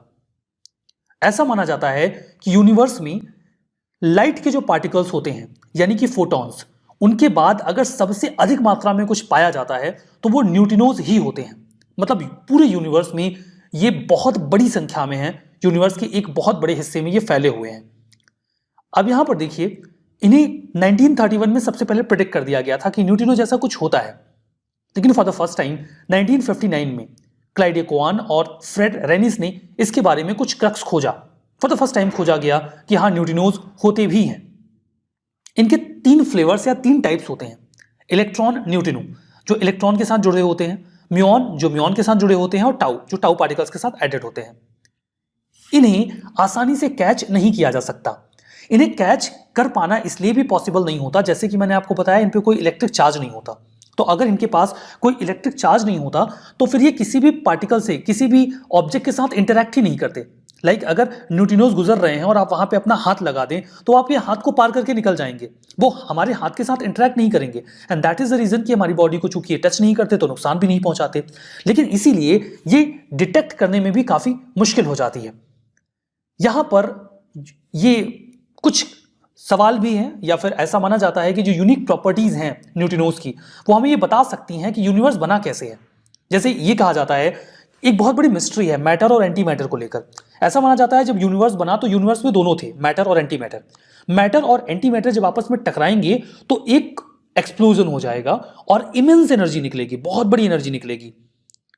क्योंकि अभी तो कोई एक्सप्लोजन हो नहीं रहा हमारे आसपास, इससे ये साफ है कि जहां पर हम हैं वहां केवल मैटर है, एंटी मैटर नहीं है। तो आखिर जब यूनिवर्स बना तो हाइपोथेसिस ये है कि इक्वल अमाउंट में मैटर और एंटी मैटर दोनों आया। मैटर है, एंटी मैटर कहा गया। यह कहा जाता है कि जब एंटी मैटर और मैटर बना तो दोनों आपस में टकराए और एक्सप्लोजन्स हुए। कुछ मैटर जो था वो एक्स्ट्रा था, तो जो आपस में मैटर और एंटी मैटर टकराने के बाद और खत्म हो जाने के बाद मैटर जो बचा उसी से आज का यूनिवर्स बना हुआ है। मतलब एंटी मैटर अब नहीं है, जो बना था वो एक्सप्लोड होकर खत्म हो गया। दूसरी हाइपोथेसिस ये है कि हम यूनिवर्स के एक ऐसे हिस्से में हैं जहां पर सिर्फ मैटर ही है, यूनिवर्स के किसी दूसरे हिस्से में एंटी मैटर है, मतलब एक ऐसी दुनिया जो एंटी मैटर से बनी है। अगर कभी हमारा उससे सामना होता है तो शायद हमें एक्सप्लोजन्स फेस करने पड़े। अभी सब हाइपोथेसिस है, पता नहीं क्या सच है। जो सब एटॉमिक पार्टिकल होते हैं एंटी मैटर के, उनकी प्रॉपर्टीज बिल्कुल ऑपोजिट होती है मैटर के, दैट्स व्हाई एक्सप्लोजन्स होते हैं। तो हमें उम्मीद ये है कि अगर हम न्यूट्रॉन्स को स्टडी करेंगे तो हो सकता है ये मैटर एंटी मैटर वाला मामला भी थोड़ा बहुत क्लियर हो जाए। इस ऑब्जर्वेटरी की बात करते हैं, आईएनओ की। ये पुणे साइंस अंडरग्राउंड लेबोरेटरी है, प्रपोज्ड है, मतलब अभी बन रही है, पूरी तरीके से बनी नहीं है। प्राइमरी गोल वही है कि न्यूट्रिनोज की प्रॉपर्टीज वगैरह को स्टडी करेंगे। ये अंडरग्राउंड रहेगी, क्योंकि अंडरग्राउंड जाएंगे तो फिर डिस्टर्बेंसेस नहीं होंगे। न्यूट्रिनोज बहुत हल्के पार्टिकल्स होते हैं, तो कोई भी डिस्टर्बेंस इन्हें स्टडी करने में मुश्किल पैदा करेगा। कई तरीके की एंटिटीज इनमें इन्वॉल्व हैं, जैसे कि DAE, department of atomic energy, DST, department of science and tech, ये नोडल एजेंसी की तरह वर्क कर रहे हैं। जो बोधी वेस्ट हिल्स है, थेनी डिस्ट्रिक्ट में, तमिलनाडु और केरला का जो पूरा रीजन है, वहां पर ये ऑब्जर्वेटरी बनाई जा रही है। हमारा नेक्स्ट आर्टिकल सिंथेटिक बायोलॉजी के बारे में है। एक ड्राफ्ट फोरसाइट पेपर तैयार किया गया है सिंथेटिक बायोलॉजी के ऊपर, इसे डिपार्टमेंट ऑफ बायोटेक ने अभी हाल ही में रिलीज किया। आगे बढ़ने से पहले सिंथेटिक बायोलॉजी होती क्या है? सिंथेटिक का मतलब ये होता है something that is made in lab with the synthesis of something. Basically synthetic fibre होते हैं जहां पे केमिकल के सिंथेसिस से उन फाइबर्स को, कपड़ों को बना दिया जाता है। या सिंथेटिक कुछ भी हो सकता है जिसे लैब में हम किसी सिंथेसिस से तैयार करें। तो कपड़ों के सिंथेसिस से सिंथेटिक फाइबर बनाना तो ठीक है, लेकिन यहां पे हम सिंथेटिक बायोलॉजी की बात कर रहे हैं। मतलब आप लैब में कुछ सिंथेसिस करके कोई जीव बना दें, कोई लाइफ बना दें, दैट इज सिंथेटिक बायोलॉजी। ये साइंस की एक फील्ड है जहां पे जेनेटिक सीक्वेंसिंग का इस्तेमाल किया जाता है, जीन एडिटिंग की जाती है, जीन मॉडिफिकेशन किया जाता है, जिसके बाद कई बार तो किसी अननेचुरल ऑर्गेनिज्म को क्रिएट कर दिया जाता है। मतलब कोई नया ऑर्गेनिज्म एग्जिस्टेंस में आ जाएगा, या फिर उसकी प्रजाति में बदलाव कर दिया जाता है ऑर्गेनिक मॉलिक्यूल्स में चेंजेस करके, जिससे वो प्रेजेंट के लिविंग सिस्टम में आके अच्छी तरीके से फंक्शन कर पाते हैं। सिंथेटिक बायोलॉजी इनेबल करता है साइंटिस्ट को कि वो डिजाइन कर सकते हैं, सिंथेसाइज कर सकते हैं नए डीएनए सीक्वेंस को बिल्कुल स्क्रैच से। मतलब हम लैब में किसी बायोलॉजिकल जो कंपोनेंट है उसे सिंथेसाइज कर रहे हैं, और इससे हम कोई नई लाइफ बना सकते हैं या उस लाइफ में कुछ परिवर्तन कर सकते हैं। इसके कई तरीके के यूज हो सकते हैं सिंथेटिक बायोलॉजी के। देखिए, सबसे पहले तो इस टर्म को कॉइन किया गया था बारबरा होबोमेन ने 1980 में। तब उन्होंने बैक्टीरिया के रेफरेंस में सिंथेटिक बायोलॉजी टर्म का इस्तेमाल किया था। सिंथेटिक बायोलॉजी को इनिशियली बायो इंजीनियरिंग की तर्ज पर ही देखा जाता रहा। 2002 में इस टर्म को मैसिवली देखा गया एरिक कूल और बाकी के स्पीकर्स के द्वारा, जिन्होंने इसका इस्तेमाल किया अमेरिकन केमिकल सोसाइटी में सैन फ्रांसिस्को में। इसके इस्तेमाल की बात करें तो इसके जरिए सिंथेटिक ऑर्गेनिज्म तैयार किए जा सकते हैं वैक्सीनेशन के लिए। नेचुरल प्रोडक्ट भी बनाए जा सकते हैं, जैसे कि वेनिलीन, जो कि एक फ्लेवरिंग फूड, परफ्यूम या फार्मास्यूटिकल में इस्तेमाल होने वाला कंपोनेंट है, जिसे वनीला सीड से तैयार किया जाता है। ठीक है, इसके जीनोम में चेंज करके इसे तैयार करते हैं। फार्मास्यूटिकल इंडस्ट्री में इसका इस्तेमाल आर्टेमिसिनिन को बनाने में किया जाता रहा है या किया जा सकता है, जिसका इस्तेमाल मलेरिया या फिर कार टी सेल थेरेपी में, कैंसर ट्रीटमेंट में किया जा सकता है। फैशन इंडस्ट्री में इसका इस्तेमाल जीन्स को डाई करने में कर सकते हैं, जिसके बाद कोई हजारडस सिंथेटिक प्रोडक्ट नहीं निकलेगा। एग्रीकल्चर में हम इसका इस्तेमाल, जो यूरिया डाला जाता है नाइट्रोजन की कमी को पूरा करने के लिए फसलों में, उसकी जगह पे हम कुछ ऐसे प्लांट्स डेवलप कर सकते हैं जो अपने आप में नाइट्रोजन को कंटेन करते हो। मतलब वहां पे फर्टिलाइजर की नीड नहीं होगी, हमें उन्हें अलग से यूरिया नहीं देना पड़ेगा। क्वेश्चन है प्रीवियस ईयर का, एग्रीकल्चर जो इंडिया का है उसके रेफरेंस में जीनोम सीक्वेंसिंग, ये जो शब्दावली है, इसका इमीडिएट फ्यूचर में क्या इस्तेमाल हो सकता है? ये जेनेटिक मेकर्स को या ये डिसीज रेजिस्टेंस क्रिएट करेगा फसलों में और ड्रॉट टॉलरेंस उनकी बढ़ाएगा। इसकी मदद से हम क्रॉप की नई वैरायटीज बना सकते हैं और उन्हें तैयार होने में कम समय लगेगा। इसके माध्यम से हम होस्ट पैथोजन के बीच के रिलेशनशिप को डेसिफर कर सकते हैं। क्या हो सकता है इसका पॉसिबल इमीडिएट फ्यूचर? देखिए, इस प्रकार के सवालों में अक्सर जवाब ऑल करेक्ट निकलता है, बिकॉज इमीडिएट फ्यूचर में तो कुछ भी हो सकता है। So that is 1, 2 and 3 all correct.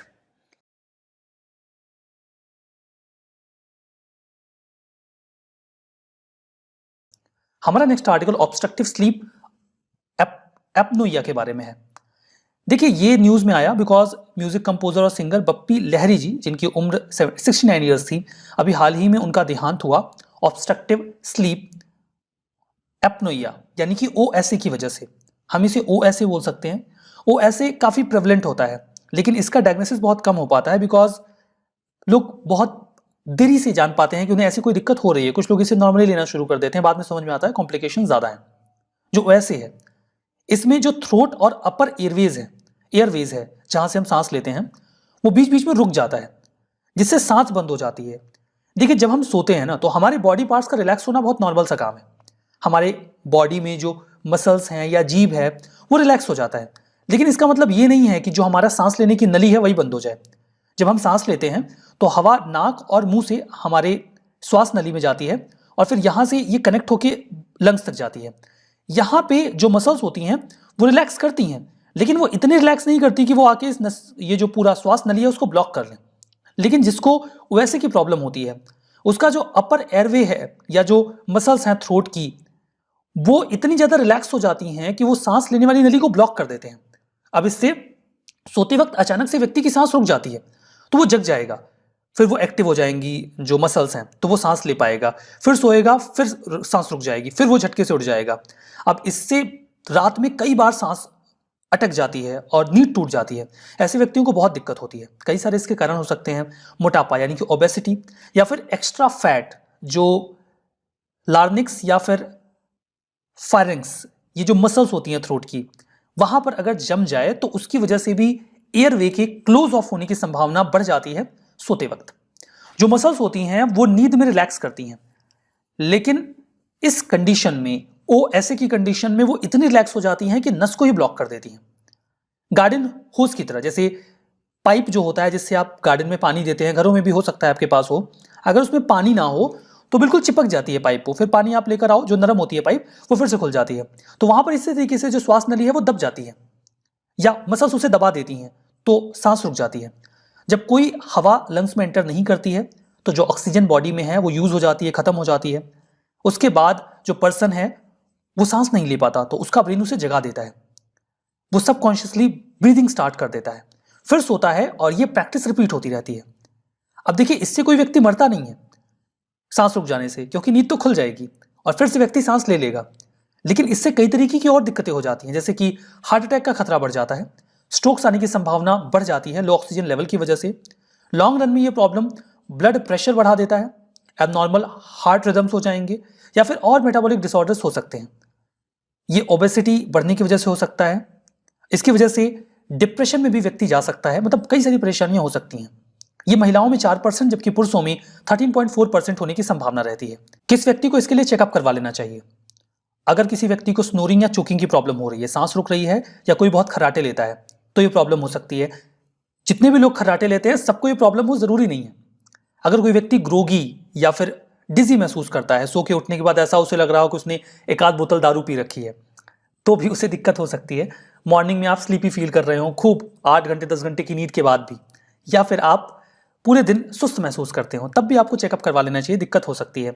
अब देखिए, कुछ स्टूडेंट्स होते हैं जो नाइट स्टडी करते हैं, वो 4-5 बजे तक पढ़ते हैं, फिर सो के उठेंगे 11 बजे 12 बजे, तब वो तो वैसे भी पूरे दिन सोया सोया ही महसूस करते हैं, तो वो इतनी टेंशन लेना। इसके लिए डॉक्टर से काइंड ऑफ चेकअप करते हैं, इसे स्टॉप बैंक बोला जाता है। इसमें वो 8 सवाल पूछते हैं, अगर आपने 5 से कम में यस बोला तो फिर हाई रिस्क है ओएसए का। हमारा नेक्स्ट आर्टिकल विज्ञान सर्वत्र पूज्यते के बारे में है। एक्चुअली में ये एक गवर्नमेंट ऑफ इंडिया ने ऑर्गेनाइज किया महोत्सव, आज़ादी के अमृत महोत्सव के तहत। ये एक nationwide week long programme रहा, जिसमें कॉम्पिटिशन्स होंगे, लेक्चर्स होंगे। इसके माध्यम से स्टूडेंट्स को हम ट्रैक करेंगे कि वो डेली यूज के जो साइंटिफिक थियरीज हैं उनके बारे में जानकारी इकट्ठा करें। इसे ऑर्गेनाइज किया कई सारी एंटिटीज ने मिलकर, इन्वॉल्व हैं DST, department of science and tech, department of biotech, CSIR, DRDO और कुछ और मिनिस्ट्रीज। विज्ञान प्रसार ऑटोनोमस ऑर्गेनाइजेशन है डीएसटी के तहत, वो कोऑर्डिनेटिंग एजेंसी रही विज्ञान सर्वत्र पूज्यते के लिए। हमारा next article draft India data accessibility and use policy 2022 के बारे में है। इसे अभी हाल ही में गवर्नमेंट ऑफ इंडिया ने रिलीज किया है। लोगों का ओपिनियन मांगा जा रहा है। इसके माध्यम से जो डेटा सरकार के पास है उसकी एक्सेस और क्वालिटी को एनहेंस करने की कोशिश की जाएगी। लेकिन इसमें एक क्लॉज है जो बहुत ही ज्यादा कंट्रोवर्शियल है और उम्मीदतन इसका विरोध भी होगा। इसमें देखिए डेटा को लेकर कुछ प्लान्स बनाए जा रहे हैं। जो भी डेटा कलेक्ट, जनरेट या स्टोर किया जाएगा गवर्नमेंट की अलग अलग मिनिस्ट्रीज या डिपार्टमेंट के द्वारा, वो कुछ सर्टेन एक्सेप्शंस के साथ आपस में शेयर कर सकेंगे। इसके तहत एक इंडिया डेटा ऑफिस बनाने की बात चल रही है जो ministry of electronics and information tech के तहत काम करेगा। ये जो भी डेटा सरकार की अलग अलग मिनिस्ट्रीज के पास है उसे स्ट्रीमलाइन करेगा और कंसोलिडेट करेगा और जो पब्लिक डेटा रिपोजिटरीज हैं उन्हें उस डेटा को शेयर कर देगा। ये डेटा गवर्नमेंट और बाकी के स्टेक होल्डर्स के साथ शेयर किया जा सकेगा। यहां पे जो सारा लफड़ा है ना वो ये अदर स्टेक होल्डर्स वाला है। अब इसका क्या लफड़ा है आप समझ जाओगे। एक इंडियन डेटा काउंसिल भी होगी, इसके भीतर ही आईडीओ वर्क करेगा, यानी कि इंडियन डेटा ऑफिस। इसमें 5 गवर्नमेंट डिपार्टमेंट के ऑफिसर्स इन्वॉल्व होंगे। इनके पास काम होगा कि डेटा को लेकर फ्रेमवर्क तैयार करें, हाई वैल्यू डेटाबेस को डिफाइन करें कि कौन सा डेटा हाई वैल्यू है, कौन सा लो वैल्यू का है। डेटा स्टैंडर्ड फाइनलाइज किया जाए कि किस स्टैंडर्ड का डेटा कलेक्ट और मेंटेन किया जाएगा। मेटा डाटा कैसे तैयार किया जाएगा। मेटा डेटा वो डेटा होता है जो किसी अन्य डेटा के बारे में जानकारी देता है। वो उस डेटा की स्पेसिफिक जानकारी तो नहीं देगा लेकिन ये बता देगा कि डेटा किस बारे में है और ये जो जानकारी हमें इस डेटा से मिल रही है इसे ही हम मेटा डेटा बोलेंगे। स्टैंडर्ड पॉलिसीज तैयार की जाएंगी इंडियन डेटा काउंसिल के द्वारा। एक कॉमन डेटाबेस बनेगा जो सभी सेंट्रल स्टेट गवर्नमेंट की बॉडीज हैं उनके पास एक कंपलसरी डेटा को उन्हें शेयर करना होगा कॉमन डेटाबेस में, जो कि एक सर्चेबल डेटाबेस में कन्वर्ट हो जाए, सभी मिनिस्ट्रीज उस डेटा को एक्सेस कर सकें। अब यहां पर एक मामला आता है डेटा के मोनेटाइजेशन का। जो डेटाबेस सरकार के पास अवेलेबल होगा वो उसे मोनेटाइज भी कर सकते हैं। मोनेटाइज करने का यहां पे मतलब यह है कि वो जो अदर स्टेक होल्डर्स वाला मामला था उसमें आएंगे स्टार्टअप, एंटरप्राइज, इंडिविजुअल और रिसर्चर्स जिन्हें वो डेटा बेचा जा सकेगा। वो सरकार को पैसे देके उस डेटा को खरीद सकते हैं थ्रू डेटा लाइसेंसिंग, शेयरिंग या वैल्यूएशन। वहां पे डेटा सिक्योरिटी और प्राइवेसी की कुछ जो संज्ञान है वो लिए जाएंगे, उन बातों का ध्यान रखा जाएगा। लेकिन कितना और कैसे ये बड़ा विवादित है। सारी बातें बड़ी ब्लर लिखी गई हैं। वो कैसे सारा डेटा बेचने के बाद उसकी सिक्योरिटी एंड प्राइवेसी को मेंटेन कर पाएंगे। सरकार का ये पक्ष है कि वो किसी ऐसे डेटा को नहीं बेचेंगे जिसमें पर्सनल इंफॉर्मेशन हो, लेकिन रिवर्स इंजीनियरिंग का इस्तेमाल करके किसी भी व्यक्ति के उस डेटा को एनालाइज करके बाकी की इंफॉर्मेशन भी निकाली जा सकती है।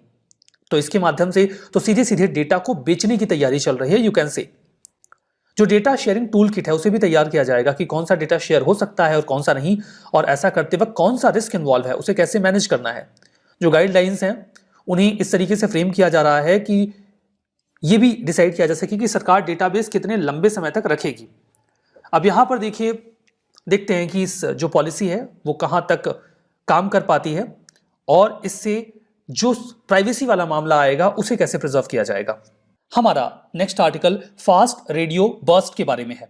फास्ट रेडियो बर्स्ट का मतलब यह है कि कोई एस्ट्रोनॉमिकल फेनोमेना होता है तो कुछ रेडियो सिग्नल्स निकलते हैं। वो रेडियो सिग्नल्स बहुत कम समय के लिए आते हैं और हमारे कुछ जो टेलीस्कोप्स वगैरह हैं वो उसे डिटेक्ट कर लेते हैं। मिली सेकंड के लिए वो निकलते हैं और फिर हम स्टडी करने की कोशिश करते हैं कि आखिर इस रेडियो बर्स्ट का सोर्स क्या है। कॉन्टेक्स्ट ये है कि national centre of radio astrophysics के एस्ट्रोनॉमर्स जो कि पुणे में सिचुएटेड है और यूएसए के यूनिवर्सिटी ऑफ कैलिफोर्निया के एस्ट्रोनॉमर्स ने जीएमआरटी की मदद से, यानी कि giant metre wave radio telescope की मदद से एटॉमिक हाइड्रोजन गैस के डिस्ट्रीब्यूशन को मैप किया उस समय जब एक होस्ट गैलेक्सी से फास्ट रेडियो बर्स्ट निकले, और ऐसा पहली बार किया गया। अब ये एटॉमिक हाइड्रोजन क्या होती है? देखिए, जब हाइड्रोजन में से एक इलेक्ट्रॉन निकल जाता है या हाइड्रोजन आयोनाइज हो जाता है तो उसे आप एटॉमिक हाइड्रोजन बोलते हैं। तो एटॉमिक हाइड्रोजन गैस भी इस रीजन में देखी गई। इसके बारे में अभी और भी चर्चा करेंगे। सबसे पहले रेडियो बर्स्ट क्या होते हैं? रेडियो बर्स्ट या फिर एफआरबी, फास्ट रेडियो बर्स्ट, ये ब्राइट बर्स्ट होते हैं रेडियो वेव्स के। मतलब रेडियो वेव्स का एक वेव झटके से निकलता हुआ या डिटेक्ट होता है। ये रेडियो वेव्स होती हैं, ये किसी भी एस्ट्रोनॉमिकल ऑब्जेक्ट से निकल सकती हैं जिनका मैग्नेटिक फील्ड चेंज हुआ हो। अब चेंज तब हो सकता है जब कोई एस्ट्रोनॉमिकल फेनोमेना हुआ हो, जैसे दो स्टार्स हैं, अगर वो आपस में टकरा जाएंगे तो उनके मैग्नेटिक फील्ड में हलचल होगी और उस हलचल की वजह से रेडियो वेव्स निकलेंगी जिन्हें डिटेक्ट किया जा सकता है। ये मिली सेकेंड के लिए निकलती हैं, जिन्हें डिटेक्ट करना भी मुश्किल होता है और वो कहां से निकले हैं उसके सोर्स को आइडेंटिफाई करना भी बड़ा मुश्किल काम होता है। एफआरबी को फॉर द फर्स्ट टाइम 2007 में डिस्कवर किया गया। उसके बाद से ही इसमें लेकर रिसर्चेस चल रही हैं और हम काफी ज्यादा इंटरेस्टेड हैं। एस्ट्रोनॉमर्स ने अभी जो एफआरबी डिटेक्ट किया वो एक गैलेक्सी से आया। ऐसा महसूस हुआ कि शायद दो स्टार्स आपस में मर्ज हुए हैं, जिसके बाद एक बड़ा स्टार बना है और इसी मर्जर की वजह से, इसी कोलिजन की वजह से ये रेडियो वेव्स बर्स्ट जो हैं वो आई हैं। मतलब प्रोजेनिटर एक मैसिव स्टार है। प्रोजेनिटर वो सोर्स होता है जहां से कोई चीज ओरिजिनेट होती है। रीसेंट मर्जर एक डायरेक्ट एविडेंस की तरह वर्क कर रहा है किसी भी एफआरबी के लिए, जहां हमें कम से कम थोड़ा सा तो किसी होस्ट का आइडिया लगा कि इस गैलेक्सी से आया है, वहां पे दो स्टार शायद टकराव के मर्ज हुए होंगे। जो सरप्राइज एलिमेंट रहा वो ये रहा कि इस एफआरबी गैलेक्सी में हमने एटॉमिक हाइड्रोजन के अमाउंट को ऑब्जर्व किया। एटॉमिक हाइड्रोजन जो आयोनाइज हाइड्रोजन होता है, उसका जो क्लाउड हमें वहां दिखा वो आसपास की कुछ गैलेक्सीज से 10 गुना ज्यादा है। अब आगे और देखते हैं नेक्स्ट आर्टिकल, जो कि एआई रिसर्च सुपर क्लस्टर के बारे में है। फेसबुक की जो पेरेंट कंपनी है जिसने अभी हाल ही में अपना नाम चेंज किया, एंड दैट इज मेटा, वो एक आई सुपर कंप्यूटर बना रहे हैं। आई रिसर्च सुपर क्लस्टर इसका नाम है, यानी कि RSC। ये जो artificial intelligence based super computer है, इसे फेसबुक की पेरेंट क्या होता है? पेरेंट होता है, ठीक है। तो जो पेरेंट कंपनी मेटा है वो बना रही है। जो कंपनी है उसका ये मानना है कि मिड 2022 तक ये तैयार हो जाएगा और उसके बाद ये दुनिया का सबसे तेज चलने वाला सुपर कंप्यूटर होगा। कितना तेज? RSC कैपेबल होगा क्विंटिलियंस ऑफ ऑपरेशंस एक सेकंड में करने में। यहां पे क्विंटिलियन का क्या मतलब होता है? देखिए, इंग्लिश में जो ये मिलियन बिलियन के नंबर्स होते हैं, ये 3 डिजिट के गैप पे चलते हैं।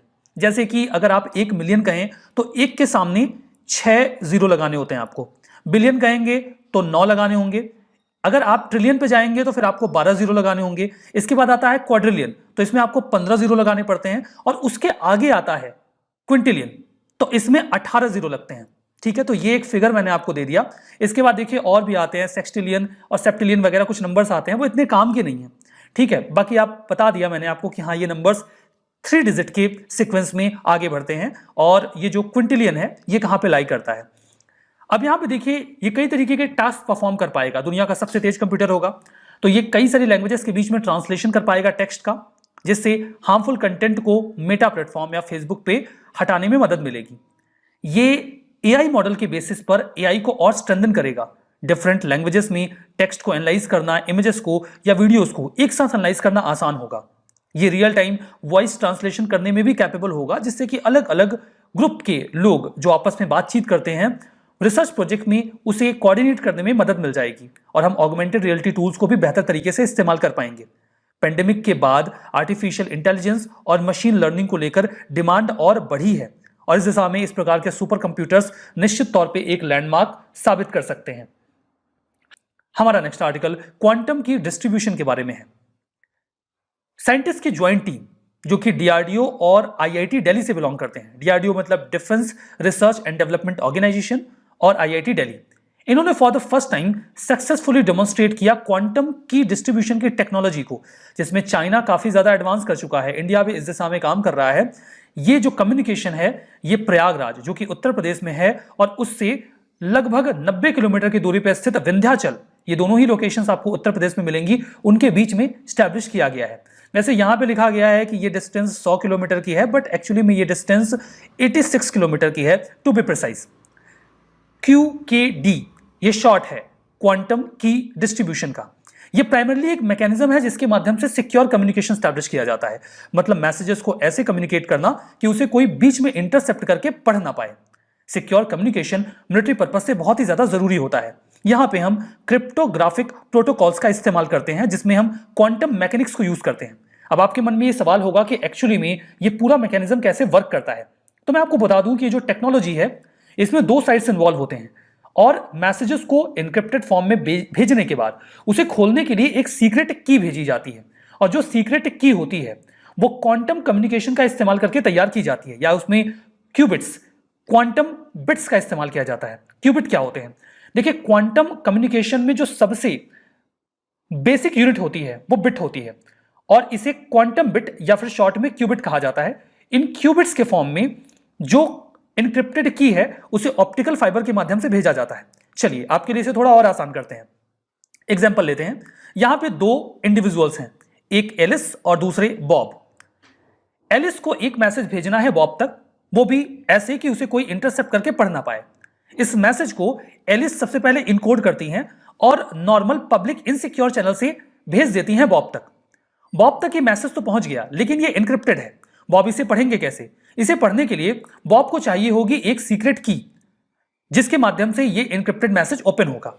अब जो एलिस हैं वो एक इनक्रिप्टेड की भेजती हैं। अगर ये इनक्रिप्टेड की सामान्य है तो वो इसी चैनल से जाएगी। अब यहां पे खतरा क्या बना रहता है कि कोई हैकर बीच में इस मैसेज को तो कैच कर ही सकता है जो कि इनकोडेड है। एट द सेम टाइम वो इस इनकोडेड की को भी इंटरसेप्ट कर सकता है। अब उसके पास इनक्रिप्टेड मैसेज और उसे ओपन करने वाली की दोनों ही होंगे। इन दैट केस वो उस मैसेज को खोल के पढ़ लेगा और ये जो कम्युनिकेशन होगा ये एक इनसिक्योर कम्युनिकेशन बन जाएगा। लेकिन यहां पर एलिस स्मार्ट है। एलिस नॉर्मल इंक्रिप्शन के साथ मैसेजेस नहीं भेजेंगी, बल्कि जो सीक्रेट की वो भेजेंगी वो एक क्वांटम की होगी। इसीलिए तो इसे कहते हैं क्वांटम की डिस्ट्रीब्यूशन। मतलब एलिस जिस क्वांटम की को, जिस भी की को डिस्ट्रीब्यूट करने वाली है वो एक क्वांटम की होगी। तो एक क्वांटम की डिस्ट्रीब्यूशन यहां पे एग्जिस्टेंस में आएगा, ये एक रैंडम सीक्रेट की होगी। क्योंकि जो क्वांटम बिट्स होते हैं यानी कि क्यूबिट्स होते हैं वो बहुत ही ज्यादा फ्रेजाइल होते हैं। मतलब अगर उनके साथ किसी ने कोई भी छेड़छाड़ की तो इसकी जानकारी तुरंत एलिस को लग जाएगी। एलिस को पता चल जाएगा कि उनकी की को कोई इंटरसेप्ट कर रहा है। इसके अतिरिक्त वो की अपना शेप भी चेंज कर देगा। कुल मिला के अब एलिस के पास जिम्मेदारी होगी और जानकारी होगी कि वो इस की को डिस्ट्रॉय कर दें और एक दूसरी की भेज दें। इसके जरिए ये पूरा कम्युनिकेशन नेटवर्क बहुत ही सिक्योर बन जाता है, क्योंकि क्वांटम की डिस्ट्रीब्यूशन में भेजी जा रही क्वांटम की को इंटरसेप्ट कर पाना पॉसिबल नहीं है। इसका इस्तेमाल दुनिया भर के कई सारे देश करने की कोशिश कर रहे हैं एक सिक्योर कम्युनिकेशन स्टैब्लिश करने के लिए। तो QKD, इसके माध्यम से हम किसी भी इंट्रूजन को डिटेक्ट कर सकते हैं, क्योंकि यूनिक और फ्रेजाइल प्रॉपर्टीज होती हैं फोटॉन्स की, और इसके जरिए कोई भी थर्ड पार्टी अगर इंटरसेप्ट करता है इन क्वांटम कीज को तो वो चेंजेस शो करते हैं और एंड पॉइंट पे ये पता चल जाता है कि कोई इंटरसेप्शन हो रहा है। तो आपने समझ लिया कि एक्चुअली में क्वांटम की डिस्ट्रीब्यूशन कैसे वर्क करता है, और अगर इंडिया इस फील्ड में कुछ बढ़िया कर रहा है तो ये कितना ज्यादा इंपॉर्टेंट हो सकता है। हमारा next article human immunodeficiency virus के बारे में है, जिसे आप शॉर्ट में HIV वायरस कहते हैं। अभी हाल ही में यूएसए की एक तीसरी पेशेंट और दुनिया की पहली वुमेन पेशेंट बन गई हैं जो कि HIV एड्स से क्योर की जा चुकी हैं। बढ़िया खबर है। ह्यूमन इम्यूनोडेफिशिएंसी वायरस ये एक इन्फेक्शन है जो किसी भी इंसान के इम्यून सिस्टम को हिट करता है और जो हमारी इम्यून सेल्स हैं जिन्हें कहा जाता है CD4 उसे डिस्ट्रॉय करना शुरू कर देता है। ये अपने आप में तो नुकसान नहीं पहुंचाता, लेकिन हमारी बॉडी को वल्नरेबल बना देता है कि वो किसी भी बीमारी का शिकार हो सकती है और उसके बाद उससे उस व्यक्ति की जान जा सकती है। ये किसी भी तरीके से फैल सकता है, जैसे कि अगर किसी ऐसे व्यक्ति को जिसको HIV है, अगर उसके बॉडीली फ्लूइड्स किसी अन्य व्यक्ति के कांटेक्ट में जाते हैं, जैसे कि blood, semen, vaginal fluid, rectal fluid या फिर ब्रेस्ट मिल्क, तो वो HIV वायरस को कैरी कर सकते हैं। इसके अलावा unprotected sex, transfusion contaminated blood का, निडल्स या सिरिंज जो किसी HIV पॉजिटिव व्यक्ति ने इस्तेमाल की हो, या फिर मां से उसके छोटे बच्चे को प्रेगनेंसी के दौरान ये बीमारी फैल सकती है। आखिर उस महिला को कैसे क्योर किया गया? 2013 में इन महिला को HIV के साथ डायग्नोज किया गया। HIV के वायरस के लेवल को कम करने के लिए एंटी रेट्रोवायरल ड्रग्स का इस्तेमाल किया जा रहा था। 4 साल बाद वो महिला ल्यूकेमिया से ग्रसित पाई गई, जो कि एक प्रकार का व्हाइट ब्लड सेल्स का कैंसर होता है जो बोन मैरो से शुरू होता है। कैंसर के ट्रीटमेंट के रूप में उन्हें ट्रांसप्लांट मिला यूम्बिलिकल कॉर्ड ब्लड का। जैसे जब कोई बच्चा जन्म लेता है तो एक कॉर्ड होता है जो बच्चे को मां के गर्भ से जोड़ता है। उस कॉर्ड में जो ब्लड होता है उसे स्टोर कर लिया जाता है। तो उस ब्लड को इस्तेमाल किया गया इनके कैंसर ट्रीटमेंट में। उस ब्लड में कुछ नेचुरल रेजिस्टेंस था HIV को लेकर, कुछ ऐसा था जिसने एंटी रेट्रोवायरल थेरेपी की जरूरत को खत्म कर दिया और धीमे धीमे उन्हें क्योर कर लिया गया। इसके बाद साइंटिस्ट को काफी होप मिली है। इसके पहले भी जो 2 पेशेंट क्योर किए गए, उन्होंने भी ट्रांसप्लांट रिसीव किया था डोनर्स से जो अनकॉमन जीन के थे, जिन्होंने HIV के अगेंस्ट में उन दोनों लोगों को प्रोटेक्शन दी। तो यहां पर यह कह सकते हैं कि यह एक संयोग था कि उन्हें इस प्रकार का ट्रांसप्लांट मिला। लेकिन इससे रिसर्चेस में बढ़ावा मिलेगा और ये देखा जा सकता है कि कौन से कंपोनेंट्स हैं जो इस प्रकार के ट्रांसप्लांट को इस प्रकार से चैनलाइज कर रहे हैं कि वो एचआईवी को काउंटर कर सके। सिग्निफिकेंस ये है कि umbilical cord blood transplant successfully carry out किया गया एचआईवी पेशेंट में फॉर द फर्स्ट टाइम। इसके पहले ऐसा किया नहीं गया था और उसका इतना पॉजिटिव फीडबैक मिला है। डॉक्टर्स का ये कहना है कि अगर ये सक्सेसफुल रहता है तो इस ट्रीटमेंट को वाइडली अवेलेबल करवाया जा सकता है। बढ़िया, आगे बढ़ते हैं और बात करते हैं national strategy for additive manufacturing policy. Additive manufacturing policy होती क्या होगी भाई? क्या है एडिटिव मैन्युफैक्चरिंग पॉलिसी? अभी तो क्या है ना कि आप कुछ बनाते हो तो कैसे बनाते हो? कोई चीज़ आप लाए और आपने ईंट बना दी, घर बना दिया। लेकिन अब एडिटिव टेक्नोलॉजी होगी जहाँ 3D का इस्तेमाल करके, रोबोटिक्स का इस्तेमाल करके आप कोई चीज़ डिज़ाइन करते हो, फिर उसको मैन्युफैक्चर करते हो। जो रियल वर्ल्ड में एग्जिस्ट करती है उसको पहले कंप्यूटर पे आप बनाते हो, फिर उसको वैसे ही प्रोड्यूस कर देते हो। और इन सब चीज़ों में अब दुनिया आगे की तरफ बढ़ रही है। तो इसलिए जो ministry of electronics and information technology है उसने अपना पूरा स्ट्रेटजी प्लान बनाया पॉलिसी का, ताकि इंडिया एक ग्लोबल हब बन पाए एडिटिव मैन्युफैक्चरिंग डेवलपमेंट का। इसमें जो इसकी इंटेलेक्चुअल प्रॉपर्टीज़ हैं, IPRs हैं, या कैसे इसको डेवलप करने के लिए बेहतर इकोसिस्टम बनाया जा सकता है, उसके ऊपर फोकस किया जाएगा। कोशिश ये है कि इंडिया 5% ग्लोबल जो एडिटिव मैन्युफैक्चरिंग है उसका मार्केट कैप्चर कर पाए, जो कि अराउंड $1 बिलियन तक का हो जाएगा 2025 तक। अगर इंडिया 5% कैप्चर कर पाता है तो इसमें 50 नए इंडिया स्पेसिफिक टेक्नोलॉजी, 100 नए स्टार्टअप्स, 500 नए product, 1 lakh new skilled man power इसमें बढ़ाने की आवश्यकता है बाय 2025। क्या स्ट्रेटजीज होगी? इसमें PPP मॉडल को फॉलो किया जाएगा। प्राइवेट सेक्टर, पब्लिक सेक्टर मिलकर काम करेंगे। अवेयरनेस बढ़ानी होगी, देखना पड़ेगा कि कहाँ कहाँ पे एडिटिव मैन्युफैक्चरिंग बेहतर तरीके से काम कर सकती है। फॉर एग्जाम्पल, अगर आपका किसी व्यक्ति के हाथ काम नहीं कर रहा है या हाथ किसी वजह से कट चुका है, तो हम बेहतर तरीके से एडिटिव मैन्युफैक्चरिंग का यूज़ करके एक बायोनिक हैंड क्रिएट कर सकते हैं, उन प्रॉब्लम्स को सॉल्व कर सकते हैं। कई इलेक्ट्रॉनिक डिवाइसेस, कई ऐसी टेक्नोलॉजिकल डिवाइसेस हैं जो इंडिया स्पेसिफिक बड़ी रिक्वायरमेंट है, क्योंकि इंडिया में इतनी ज़्यादा पॉपुलेशन है, इतना ज़्यादा पॉल्यूशन है। तो क्या ऐसे इनोवेटिव सॉल्यूशन क्रिएट किया जा सकते हैं, उन सब पे फोकस होगा इसके अंतर्गत। तो ये स्ट्रेटजी बनाई गई है। इसके लिए एक नेशनल सेंटर भी बनाया जाएगा जो कि एग्रीगेटर का काम करेगा, यानी जहाँ जहाँ के नॉलेज सेंटर्स हैं, जहाँ जहाँ जो रिसर्च हो रहा है उसको एक जगह एकत्रित करेगा, ताकि अगर भविष्य में कोई रिसर्च करना चाहे तो उस रिसर्च का फायदा उनको भी मिले। ठीक है, सेक्टर स्पेसिफिक सेंटर्स भी खोले जाएंगे ताकि अलग अलग सेक्टर्स में इस टेक्नोलॉजी का कैसा इस्तेमाल किया जा सकता है उसके ऊपर फोकस किया जाए। तो क्या है ये एडिटिव टेक्नोलॉजी? वही बात जो मैंने बताया, 3 डायमेंशनल ऑब्जेक्ट बनाया जाए 3D मॉडलिंग के साथ, कि पहले आप कंप्यूटर पर बैठ के मॉडल कर रहे हैं कोई चीज़, फिर उसको 3D के थ्रू मैन्युफैक्चर कर रहे हैं। तो ये कंप्यूटर द्वारा कंट्रोल होता है, 3 डायमेंशनल ऑब्जेक्ट होता है। इसमें इंडिया की मैन्युफैक्चरिंग और इंडस्ट्रियल प्रोडक्शन को रेवोल्यूशनाइज करने की काबिलियत है। अभी तक इंडिया मैन्युफैक्चरिंग में बहुत पीछे है, लेकिन ये सेक्टर जो नया नया उभर रहा है, क्योंकि इंडिया के पास ऑलरेडी कंप्यूटर टेक्नोलॉजी में काफ़ी महारत है, तो इंडिया अपनी उस एक्सपर्टीज़ को यूज़ करके इस सेक्टर में और आगे बढ़ सकता है।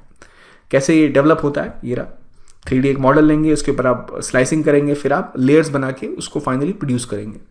ये अटल टिंकरिंग लैब का एग्जाम्पल, जहाँ पर इस तरह से करके 3D प्रोडक्ट मैन्युफैक्चर किया जाता है।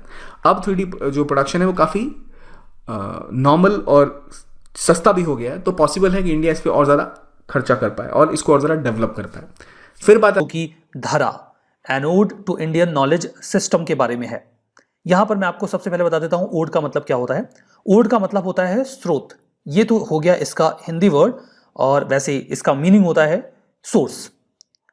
धारा जो कि इंडियन नॉलेज सिस्टम का सोर्स है या फिर स्रोत है। मिनिस्ट्री ऑफ कल्चर ने ऑर्गेनाइज किया इस प्रकार का पहला इवेंट, सीरीज ऑफ धारा। सीरीज है ये इसमें, जो कि इंडियन नॉलेज सिस्टम पर बेस्ड है। ये साइंस विज्ञान सर्वत्र पूज्यते इसी इनिशिएटिव के हिस्से के रूप में तैयार किया गया। धारा में बेसिकली होगा क्या कि मिनिस्ट्री ऑफ कल्चर के द्वारा ऑर्गेनाइज किया जा रहा है, दैट्स अ फैक्ट। धारा में सीरीज ऑफ लेक्चर्स होंगे, डेमोन्स्ट्रेशंस होंगे जो एमिनेंट स्कॉलर्स लेंगे। इन सीरीज ऑफ लेक्चर्स में बताया जाएगा कि किस प्रकार से जो इंडिया के ग्रेट स्कॉलर्स रहे, मैथमेटिशियंस, साइंटिस्ट, लीडर्स, इन्होंने कैसे इंडिया की हेरिटेज उसे एस्टैब्लिश किया और उसे बढ़ावा दिया। जो लेक्चर्स होंगे उसमें एक हिस्सा मैथमेटिक्स इन इंडिया पर भी रहा, जिसने इंडिया ने मैथमेटिक्स में जो एजेस से, युगों से कंट्रीब्यूशन दिया है, उस चीज को हाईलाइट किया गया। मैथमेटिशियंस बहुत सारे रहे हैं जिन्होंने इंडिया की ओर से मैथमेटिक्स को कंट्रीब्यूट किया, जैसे कि सुलभ सूत्र। ये तो आज से 2800 साल पहले तैयार किया गया था, 800 BCE में, और मैथमेटिक्स के फील्ड में ओल्डेस्ट एक्सटेंट टेक्स्ट में काउंट किया जाता है।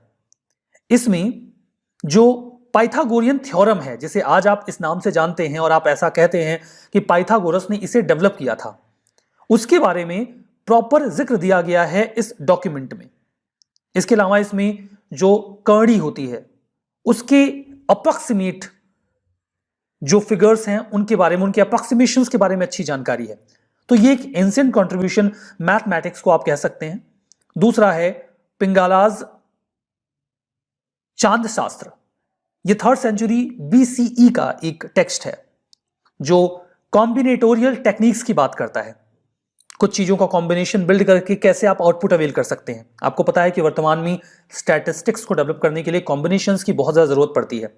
तो इसकी शुरुआत 3rd सेंचुरी BCE में इस डॉक्यूमेंट के साथ हो गई थी। ब्रह्मगुप्त, जिन्होंने 628 सेंचुरी में जो अरिथमेटिक ऑपरेशंस हैं उनमें जीरो को इन्वॉल्व करके शुरू किया। भवाना लॉ पर भी उन्होंने अपनी थियरीज को दिया, जो कि क्वाड्रेटिक इंटरमिनेट इक्वेशंस की, इनडिटर्मिनेट इक्वेशंस की बात करता है। आर्यभट्ट बहुत ही फेमस मैथमेटिशियन है। इन्होंने स्क्वायर रूट और क्यूब रूट के बारे में अपने एल्गोरिथम्स को डिस्क्राइब किया। आइए अब बात करते हैं अगले आर्टिकल की, जो डील करता है डार्क जीनोम से।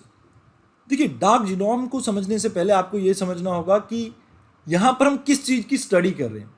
ज़्यादातर आप जानते होंगे कि डीएनए हमें 2 जगह देखने को मिलता है, एक माइटोकॉन्ड्रिया, एक न्यूक्लियस। अब इनके अलावा जो आपका डीएनए देखने को मिलता है ना, दैट इज डार्क जीनोम। यहाँ पे जो डीएनए है वो आपके कन्वेंशनल रीजन्स यानी माइटोकॉन्ड्रिया और न्यूक्लियस के बाहर मिल रहा है। अब इनकी बायोलॉजिकल फंक्शनिंग के बारे में हमें बहुत कम नॉलेज है और इसके लिए हमारे पास कोई पर्याप्त टूल्स भी नहीं है। और ये जो डार्क जीनोम है ये नेगेटिवली इम्पेक्ट करता है आपके जो प्रिस्क्रिप्शन मेडिसिन है उनको। तो इस वजह से इनकी स्टडी करना बहुत इंपॉर्टेंट हो जाता है। अपनी रीसेंट इन्वेस्टिगेशन में साइंटिस्ट ने डिस्कवर किया एक ऐसा रीजन जिसमें ऐसा प्रोटीन बनता है जिसकी वजह से बाइपोलर डिसऑर्डर देखने को मिलता है और सिजोफ्रेनिया जैसी बीमारी देखने को मिलती है। अब बाइपोलर डिसऑर्डर के बारे में आपको थोड़ा बहुत पता होगा। आपने अपरिचित मूवी देखी होगी। उस मूवी में एक पर्सन अलग अलग पर्सनैलिटी को शो करता है सेम टाइम। कहने का मतलब है एक ही इंसान में कई अलग अलग पर्सनैलिटी देखने को मिलती है आपको यहाँ पे। तो इस आर्टिकल में इतना ही था। आइए अब चलते हैं अगले आर्टिकल पर। अगला आर्टिकल डील करता है हमारा कंडीशनल मार्केट ऑथराइजेशन से। देखिए, recently drugs controller general of India ने ग्रांट की है मार्केट ऑथराइजेशन 2 वैक्सीन को। एक है कोवैक्सीन और दूसरी आपकी कोविशील्ड। वैसे तो कोविड से पहले ये आपकी कंडीशनल मार्केट ऑथराइजेशन जैसी कोई कैटेगरी एग्जिस्ट नहीं करती थी, but because of this Covid हमें पर्याप्त टेस्ट होने के बिना भी कुछ मेडिसिन को अप्रूवल देना पड़ा। मतलब यहाँ पे अभी जो करंट मेडिकल सिनेरियो चल रहा है, जो चैलेंजिंग सिचुएशन चल रही है, उसको डील करने के लिए, उसको टैकल करने के लिए हमने एक नई कैटेगरी डेवलप की है। ये अब इससे बेनिफिट ये होगा कि जो वैक्सीन हैं वो अब प्राइवेट हॉस्पिटल्स में भी मिल पाएगी और प्राइवेट क्लिनिक में भी हम इसकी अवेलेबिलिटी इंश्योर कर पाएंगे। तो इस आर्टिकल में इतना ही। आइए अब बात करते हैं अगले आर्टिकल की। Solar flare causes radio blackout over Indian Ocean. देखिए, रिसेंटली नासा के एक सोलर डायनामिक ऑब्जर्वेटरी ने ऑब्जर्व किया कि सन से बहुत बड़ी मात्रा में सोलर फ्लेयर इजेक्ट हुई है। देखिए, मान लीजिए ये सन है और सन की भी अपनी खुद की मैग्नेटिक फील्ड है। अब जब ये मैग्नेटिक फील्ड आपकी रीऑर्गेनाइज होती है तो यहाँ पर जो मास होता है सन का, मतलब जो मैटर है अंदर का, वो सन एक्सप्लोड करता है और इसकी वजह से जनरेट होती हैं सोलर फ्लेयर। अब ये जो आपकी सोलर मैग्नेटिक साइकिल है ये सन के इंटीरियर में वर्क करती है, बट धीरे धीरे ये सन के सरफेस पे दिखने लगती है, सतह पे दिखने लगती है। और जब ये सतह पे दिखने लगती है तो आपको ऐसा लगता है कि यहाँ पर कुछ काले से धब्बे हैं। अब ये जो काले से धब्बे होते हैं इन्हें हम सनस्पॉट बोल देते हैं। इनकी भी अपनी एक साइकिल होती है जो लगभग 11 साल की रहती है। अब ये जो स्पॉट है ये आपको काला इसलिए दिखता है क्योंकि इसका जो टेम्परेचर है आसपास के एरिया से थोड़ा कम होता है, जिसकी वजह से ये डार्क कलर का दिखता है आपको। अब यहाँ पे आपको ये पता होना चाहिए कि ये सोलर फ्लेयर जो होती है इसमें जो मैग्नेटिक स्ट्रक्चर होता है सन का, जो मैग्नेटिक फील्ड जनरेट हो रही होती है, उसको हम कन्वर्ट कर देते हैं लाइट और हीट एनर्जी में। यहाँ पर बहुत भारी मात्रा में एक्सरे रेडिएशन जनरेट होती है। ये हाईली एक्सीलरेटेड चार्ज पार्टिकल होते हैं जो सन के सरफेस को लीव करते हैं as a form of hot plasma. अब ये जो हॉट प्लाज्मा है इसे कई बार कोरोनल मास इजेक्शन भी बोल दिया जाता है। अब ये जो मास इजेक्शन है ये कई बार अर्थ की मैग्नेटिक फील्ड से इंटरेक्ट करता है। मान लीजिए ये आपका अर्थ है और यहाँ पर ये आपकी अर्थ की मैग्नेटिक फील्ड है। अब ये जब अर्थ की मैग्नेटिक फील्ड से इंटरेक्ट करता है तो आपको दो फिनोमेना देखने को मिलते हैं, एक नॉर्दर्न हेमिस्फीयर में, एक सदर्न हेमिस्फीयर में। इन दोनों को ऑल टुगेदर आप बोलते हैं अरोरा। नॉर्दर्न हेमिस्फीयर में इसे अरोरा बोरियोलिस बोला जाता है और सदर्न हेमिस्फीयर में इसे अरोरा एस्ट्रियोलिस बोला जाता है। ये एक तरह का आपका लाइट शो है जो आपको हायर लैटिट्यूड में देखने को मिलता है, जिसके कारण स्काई का कलर चेंज हो जाता है। मतलब ब्लू की जगह अलग अलग कलर आपको दिखने लगते हैं, जैसे ग्रीन। तो तो आज के इस सेशन में बस इतना ही। Thank you very much.